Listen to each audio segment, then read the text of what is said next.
In time, you will know what it's like to lose. The one single card that we can so address here desperately that you're is right, LP being banned. yet to This is fail going to stop all you the from getting same. your Eclipse Wyvern or your Voltar out of your deck with ease, given the searching miracle. Dread it, 3 super calls.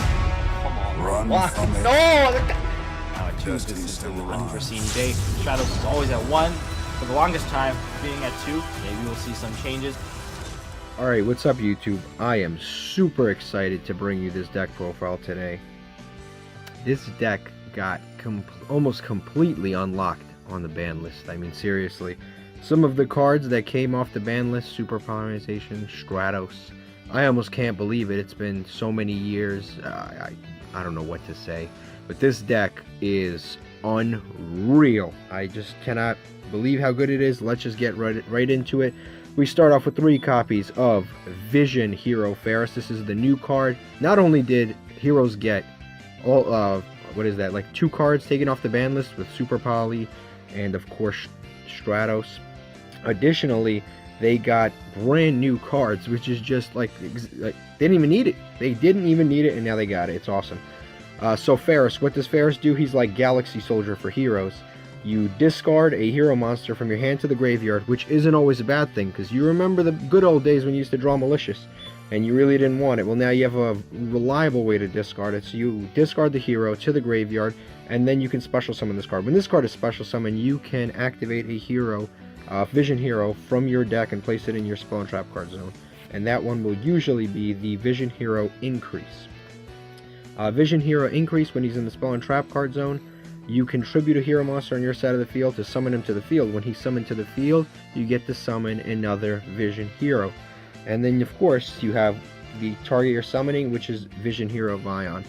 And Vision Hero Vion, when he's normal or special summon, he can send a hero from your deck to the graveyard, which is usually going to be a Malicious, which is not next on this kind of pain train that we're going on right now. But basically, you summon Vion. And what's awesome about you send Malicious to the graveyard, which gives you free summons and the whole link climbing, everything. And then also you can banish 1 hero monster from your graveyard to add a regular polymerization from your deck to your hand, which is just crazy. So much consistency out of all of these cards. Insane. Also, I forgot to mention, if you take any battle damage, you can actually activate this card from the graveyard in your Spawn Trap card zone and recur it again. So much like random synergy. It's awesome. Love these cards. When they first got printed, I wasn't too excited about them, but man, are they good.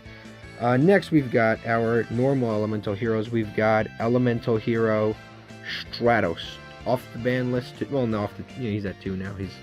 I think, I don't know if we've ever even had him at 2. I think he was at 1 when we got him. Like right away, he was at 1 because he was just so good in the OCG.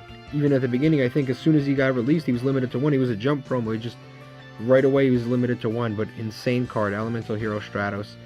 Don't forget. So this card searches basically every hero monster in the game, and then on top of that, when it's summoned, you can basically destroy Spawn Trap cards up to the number of hero monsters other than him, which is again pretty nuts.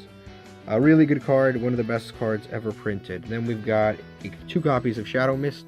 You gotta keep in mind, I am playing 2 copies of Shadow Mist. I would usually be playing 3, or in the old build I would definitely be playing 3. I played 2 because you have 3 copies of Emergency Call. You have a Hero Lives, and you have the Reinforcements of the Army. So you basically have 7 copies of this in your deck. I don't think you need to play this at more than 2. Although you can. Although you can play it at 3. It's your life. Do whatever you want. But basically, this card, when it's special summon, it has to be special summon. You add a change card from your deck to your hand. So that's one of the cards that lets you go into things like Dark Law and all of the amazing cards in the extra deck. And then if it is sent to the graveyard, you can add a hero from your deck to your hand, which is also pretty darn good effect, because it basically lets you set up for Honest Neos. Awesome play. So basically, you summon it, special summon it, add the card that you want, and then during your opponent's turn you flip your Mask Change card and send this to the graveyard and add Honest Neos to your deck, which is kind of crazy. Next, we've got 2 copies of Solid Soldier. Again, we have 7 copies. When you consider all the other things, we have 7 copies of this from your deck. Basically, this guy's like a marauding captain for the archetype. When you summon it, you get to summon a elemental hero from your hand, which is, you know, incredible synergy with Shadow Mist, and it lets you go into DN, which is also a very good kind of OTK ladder type card. 1 copy of Honest Neos, only because it's searchable and recurable. You don't need more than that. Next, we've got the Destiny Heroes. We play 1 copy of Celestial. Celestial is like a +2, but it can't be the turn you send it. But it's a +2 eventually. So if you have no cards in your hand, you can banish this and a Destiny Hero and then draw 2 cards, which is kind of nuts. But again, you have to have no cards in your hand, and it has to be the turn. It can't be the turn that it was sent to the graveyard. It has to be like the following turn.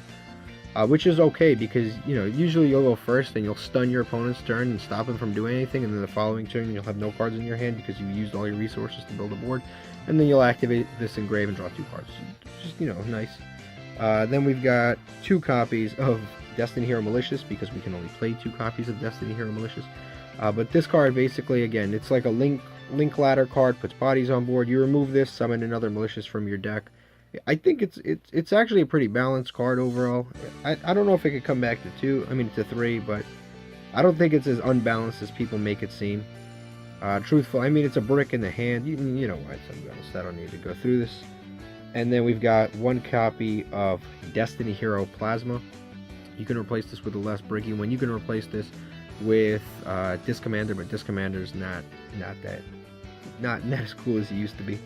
But yeah, you can replace it with either of those, but you can actually summon Plasma fairly easily, and his effects are kind of nuts. But most of the time, you just send this to the graveyard to make your fusions. And then we've got 1 copy of Artifact Scythe. Now, this might be a little controversial, and I'm okay with that. Normally, right? This is kind of like the history of masked heroes.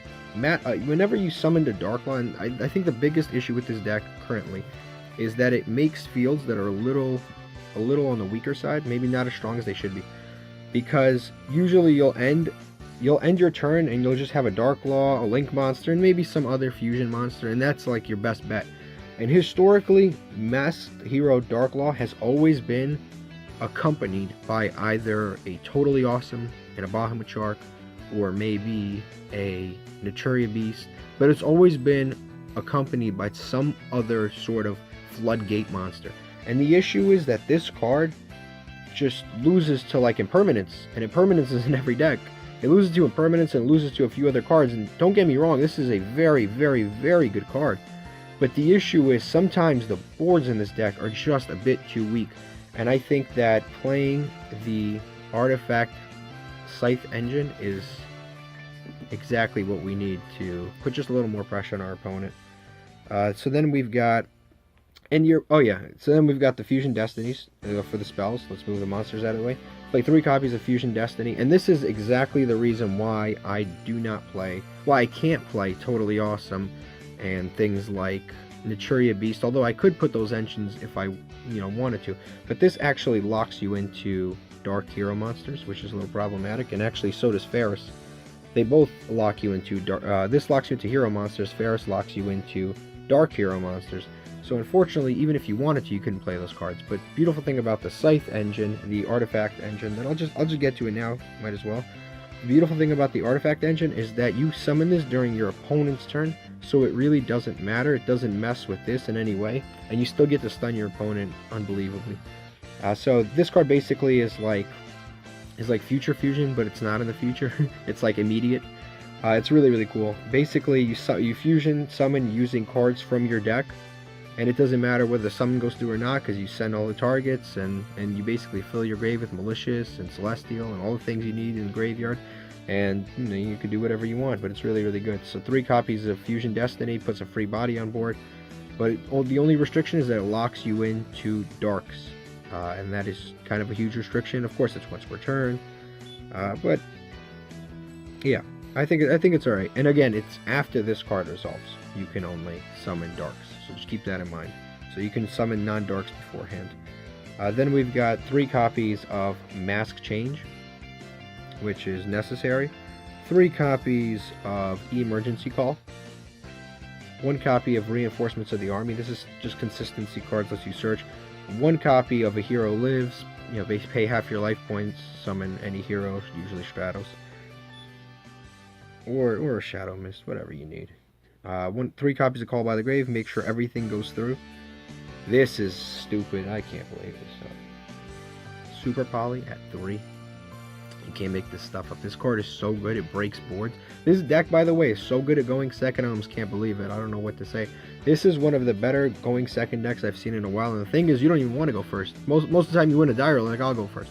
With this deck, because what you want to do is you want to stun your opponent, and then they leave a weak board, and then you destroy their board with whatever you create going second. So this is actually a going first deck that can go second. That's how you describe it. But it's a very, very good card. This is non-targeting, removal. You know, you can even use it for yourself to get an additional attack, because you can summon something like Adoration and then get an extra attack and finish the game off. It's like, you know, you can't make this stuff up how good it is. Then we've got a regular polymerization, which is searchable via Vion. 3 copies, of course, of Artifact Sanctum. Basically, you flip this card, you summon Scythe, and your opponent can't special summon monsters from the extra deck, which is like, you know, between that and Darklaw, how do you win? I mean, seriously, how do you win? And by the way, this is like, I think this is a permanent effect, so even if they negate this, they're screwed anyway. So it's like insane. And then we've got Infinite Impermanence. 3 copies of Infinite Impermanence. It's the best hand trap in the metagame right now. This is the best hand trap. You can't stop it with Call by the Grave. There's a card coming out that will stop this, but you know, while we don't have it, let's enjoy it, right? Like I said, this you can't negate this. Just to be, like, I mean, you can negate this. So, like, once it's on the field, though, you can't pop it and just special summon monsters. That's what I meant to say. You can negate this, obviously. So that is the main deck, and now we're going to the extra deck. Also very exciting. 2 new cards, extra hero. Like the last few sets, geez, it's like Battles of Legend. What is this? Dane, I forget what the set name is, but geez, so much hero support. He's nuts, because you summon him, and then as soon as you summon him, it's just 2 warrior monsters, which is generic enough because all your monsters are warriors. As soon as you summon him, you get a free Destiny hero back, and then it searches a monster by tributing, which is like nuts. Then we play extra hero Wonder Driver. You can't summon him after you activate Destiny Fusion, so keep that in mind. But what's nice about this card is that this is a little more of a grind game card, because it can help you get your polymerization back from your graveyard, or maybe one of your change quick play spells. So it's not, you know, I'm on the fence about this card. Like, I kind of like it, but I kind of don't. Then we play 1 copy of extra hero Dread Decimator.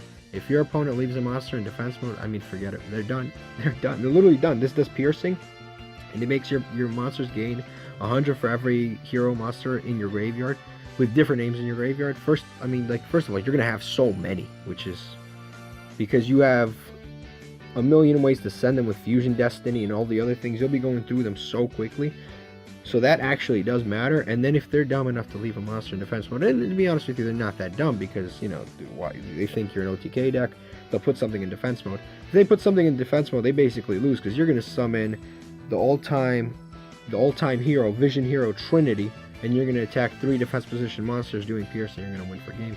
So this card's crazy. And then we play 1 copy of Beat Cop. Most people don't play this. The reason I play this is because sometimes you will super poly into a monster, and then you'll have no way to get rid of that monster, and you can't do anything. And that is not a good thing. So definitely playing a Beat Cop, because we have to be able to get rid of those monsters and summon our Destiny heroes, Vision heroes, etc.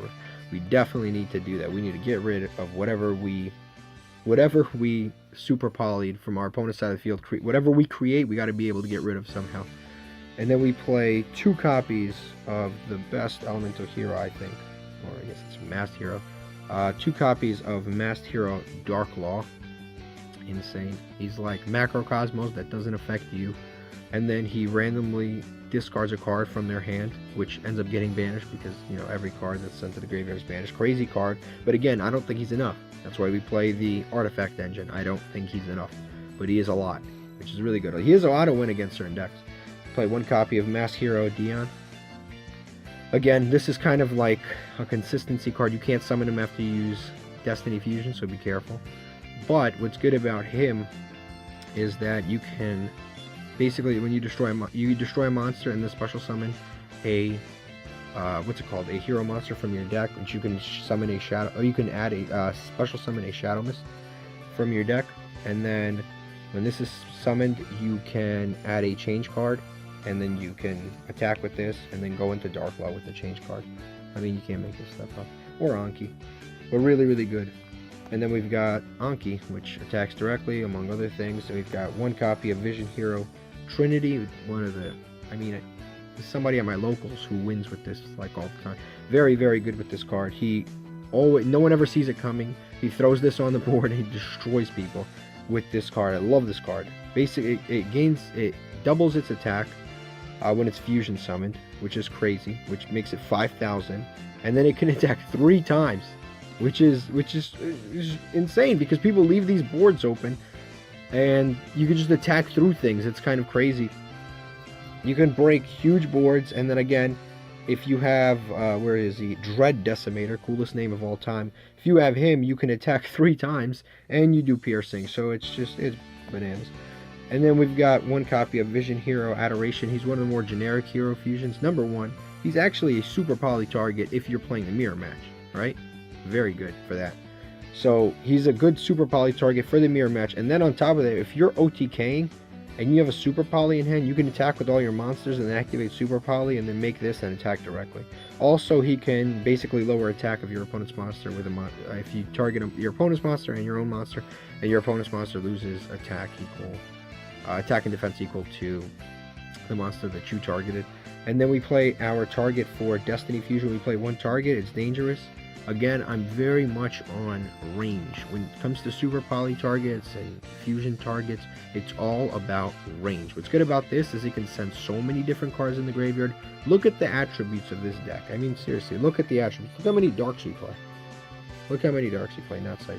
But all of the Destiny cards, the Celestial, the Shadow Mist, the Vion, the Vision Heroes, all that stuff. Those are all cards that aren't dead, which is really, really cool. They are not dead. But just to have options here, I can show you these real quick. You can play any number of these. You can play, don't play this. There's this fusion, yeah, don't play that. But you can play Dystopia, two Destiny monsters, and you can definitely play Dominance. Dominance is really cool. He lets you look at your opponent's top 5 cards and move stuff around. But definitely, those 2 are options too, if you wanted to. But I know, I'd say this is probably, when it comes to fusing, you want variety and you want range of targets. And then we play our super polymerization targets. 1 copy of Diplexer Chimera. Do not play Salamangre Chimera. Play Diplexer Chimera. Diplexer Chimera is 2 Cyberus monsters, so it works against Salamangres. And it also works against Marine Cess. It works against any deck that leaves 2 Cyberus monsters on board. This card has a far larger range of targets than the other card, by far. Definitely play this. And then on top of it, you contribute it immediately, like you summon it, and then right afterwards it has an effect where you contribute itself, and then spell and trap cards can't be activated during the battle phase, which means you get it off the board. You have to be a little careful because you might want to be, you might want to use like Super Poly or Mask Change during your battle phase, so you got to be careful not to turn that off for yourself. But what's good is it just gets itself out of the way. Like it's so good. It removes itself from the field. Like you summon it and you don't have to worry about, oh, how am I going to get this off the board so I can actually do plays I want to, because it gets itself off the board. So I like it a lot more than Salamaker or Chimera, and it has a lot more range. And then we've got Mud Dragon of the Swamps, one of the best super polymerization targets of all time. There's just 2 monsters with different with the same attribute with different types. Number 1, you can use one of your own monsters if you really needed to, because a lot of decks are playing dark monsters. But this card has a lot of range, and then on top of it, it's very good against one of the better decks, which is Subterrors, and Subterrors are going to be a budget deck soon because they're getting their Hidden Cities reprinted. So that deck's going to be everywhere. So very good against them because, again, like I said, same attribute, different type. That's basically you just described the deck. And then we've got Starving Venom, which is currently the best, although it might take a little bit of a hit because Orcust and Thunder Dragons might be on their way out, next ban list. Right now, they're very strong, so definitely the Starving Venom Fusion Dragon. But overall, that is the profile. I'm very excited about what this deck is going to do in this meta. Very strong, very, very, very strong deck. It puts up some very, like, decent going first boards, but this deck can finish off opponents immediately. It has a lot of OTK potential. It is a very, very good deck.